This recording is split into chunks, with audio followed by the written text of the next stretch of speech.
திருச்சிற்றம்பலம். சிவாய நம. தென்னாடுடைய சிவபெருமானின் பேரருளை நாடி நிற்கும் அன்பு நேயர்களுக்கு வணக்கம்.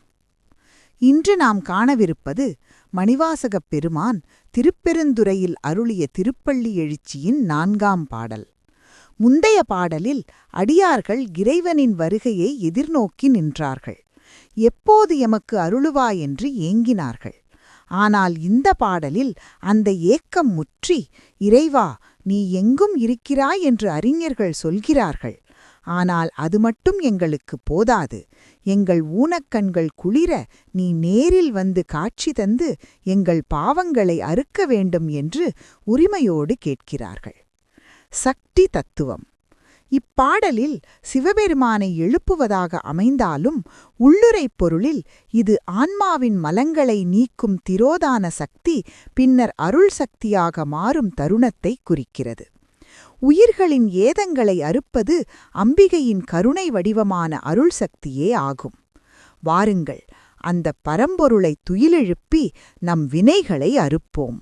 பூதங்கள் தோறும் நின்றாய் எனினல்லால் போக்கிலன் வரவிலன் என நினைப்புலவோர் கீதங்கள் பாடுதல் ஆடுதல் அல்லால் கேட்டறியோமுனைக் கண்டறிவாரை.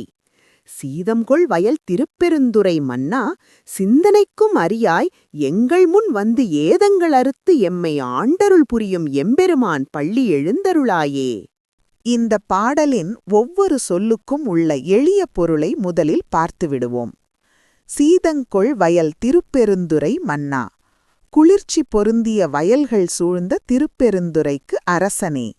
சிந்தனைக்கும் அறியாய், எங்கள் மனதின் சிந்தனைக்கும் எட்டாதவனே. எம்பெருமான், எமது தலைவனே. நினைப்புலவோர், உன்னை வணங்கும் அறிஞர்கள். பூதங்கள் தோறும் நின்றாய் எனினல்லால், நீ பஞ்சபூதங்கள் ஒவ்வொன்றிலும் கலந்து இருக்கிறாய் என்று சொல்வார்களே தவிர, போக்கிலன் வரவிலன் என உனக்கு பிறப்பும் இல்லை இறப்பும் இல்லை என்று கீதங்கள் பாடுதல் ஆடுதலும் செய்கிறார்களே தவிர, உன்னை கண்டறிவாரை கேட்டறியோம். உன்னை நேரில் கண்டு அனுபவித்து உணர்ந்தவர்கள் இவர்கள்தான் என்று நாங்கள் கேள்விப்பட்டதில்லை. எங்கள் கண்கள் காணும்படி நேரில் வந்து ஏதங்கள் அறுத்து எங்கள் குற்றங்கள், அதாவது மும்மலங்கள் அனைத்தையும் நீக்கி எம்மை அடிமையாக ஏற்றுக்கொள்ள பள்ளி எழுந்தருளாயே. துயில் நீங்கி எழுந்தருள்வாயாக.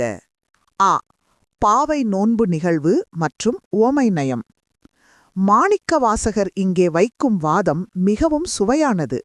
அதாவது, இறைவன் எங்கும் நிறைந்தவன், ஆம்னிபிரசன்ட் என்பது தத்துவம். ஆனால் பக்திக்கு அது மட்டும் போதாது. இங்கு மணிவாசகர் சீதம்கொள் வயல் என்று குறிப்பிடுகிறார்.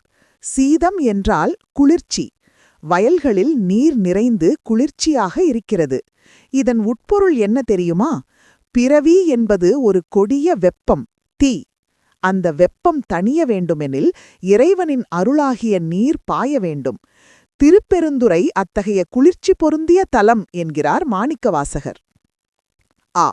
உள்ளுரை மற்றும் தத்துவார்த்தம், இன்னர் மீனிங். மிக முக்கியமான தத்துவத்தை இங்கே கவனிக்க வேண்டும். 1. சிந்தனைக்கும் அறியாய். கேட்டல், சிந்தித்தல், தெளிதல் என்று ஞானத்துக்கு 3 படிகள் உண்டு. இறைவன் சிந்தனைக்கும் எட்டாதவன், அதாவது வெறும் புத்தியால் அவனை பிடிக்க முடியாது. சிந்திப்பரியன என்று அப்பர் பெருமானும், உரை உணர்வு இறந்தவன் என்று போற்றித் திருவகவலும் இதையே சொல்கின்றன. பூதங்கள் தோறும் நின்றாய். நிலம், நீர், தீ, காற்று, ஆகாயம் ஆகிய 5லும் அவன் இருக்கிறான். அவன் கலக்காத இடமே இல்லை. இதைத்தான் அத்வைத நிலை என்கிறோம். போக்கிலன் வரவிலன். உயிருக்கு தோற்றமுண்டு, மறைவு உண்டு. ஆனால் இறைவனுக்கு போக்கும் வரவும் புணர்வும் இலா புண்ணியன் என்று சிவபுராணம். அவன் அத்தகையவன். ஆனால் மாணிக்கவாசகர் கேட்கிறார், இப்படியெல்லாம் புலவர்கள் பாடுகிறார்கள், ஆடுகிறார்கள். ஆனால் யாராவது உன்னை நேரில் பார்த்திருக்கிறார்களா? உன்னை அனுபவித்திருக்கிறார்களா? Experience versus theory. ஏதோ படித்தோம் பாடினோம் என்று இல்லாமல் எங்களுக்கு நீ காட்சியளிக்க வேண்டும் என்று அடிகளார் கேட்கிறார்.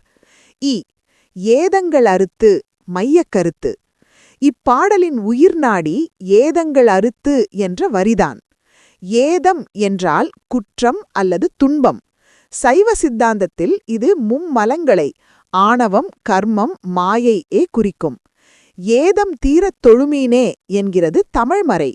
உயிர்கள் ஆணவமல இருளில் சிக்கிக் கிடக்கின்றன.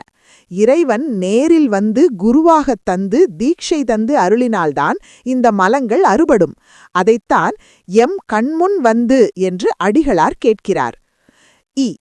இன்றைய பாடம். இன்று நாமும் பல நூல்களை படிக்கிறோம், சொற்பொழிவுகளை கேட்கிறோம். ஆனால் அது வெறும் அறிவு, நாலெட்ஜ் மட்டுமே. அது அனுபூதி, எக்ஸ்பீரியன்ஸ் ஆகாது. நீ எங்கும் இருக்கிறாய் என்பது என் அறிவுக்கு தெரியும்.